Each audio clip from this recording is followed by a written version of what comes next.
Қайырлы күн кітапхұмар қауым. Назарларыңызға танымал туындылар атты өлкетанулық әдебиеттерге арналған шолуды ұсынамыз. Кітапхана қоры Қарағанды облысы әкімдігінің бастамасымен іске асқан, жергілікті танымал тұлғалардың таңдамалы еңбектері топтастырылған Сарыарқа кітапханасы сериясымен шыққан 100 томдық жинақпен толығуда. Осы сериямен шыққан прозалық туындылармен таныс болыңыздар.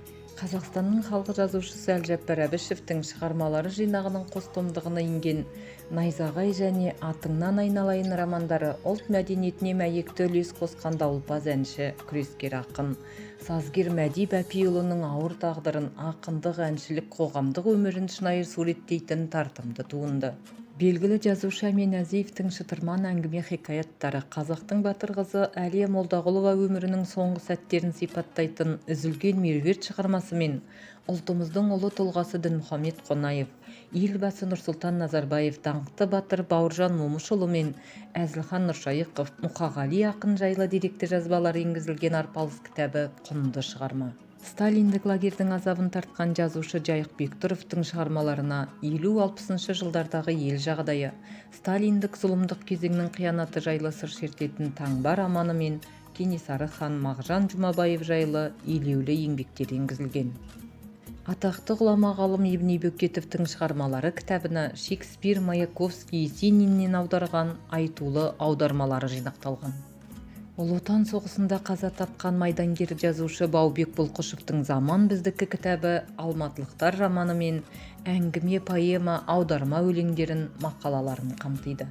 Жазушы, ғалым, аудармашы Ісләм Жарылғаповтың шығармалары өлең, жырлар мен сөздіктерге, аудармалар мен қызықты естеліктерге толы.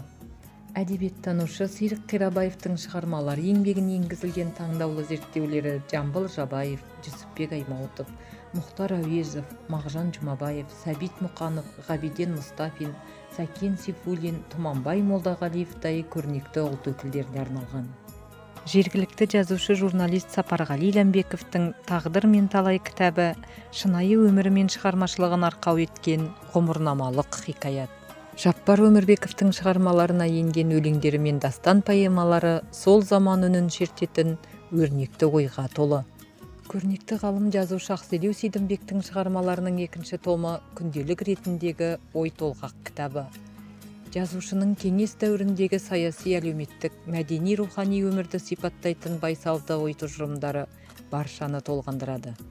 Атақты алаш қайраткері Сәкен Сейфуллиннің шығармалары жинағы кеңес өкіметі кезіндегі күрескерлердің тағдыр тауқыметін суреттейтін Тар жол тайғақ кешу романы мен Сол жылдарды атты повестерден тұрады. Шығармаларын орыс тілінде жазатын, қазақ мәдениетін бойына сіңірген қаламгер Зинаида Чумакованың қос тілде жарық көрген, қазақ тіліне аударылған поэзия мен прозадан тұратын Балалық шағымның бауырсағы кітабы сталиндік репрессия кезінде қуғынға ұшыраған Кавказ жұртының қилы тағдырын баяндап, шешен-ингуш халқына қорған болған қазақ халқына деген шексіз алғысқа толы әке аманатын жеткізеді.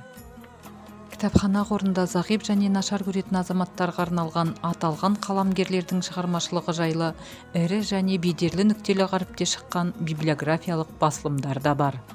Кітапханамызға келіп, ұлт руханиятына мол мұра қалдырған өлкетанулық әдебиеттерді оқып, рухани байи беріңіздер.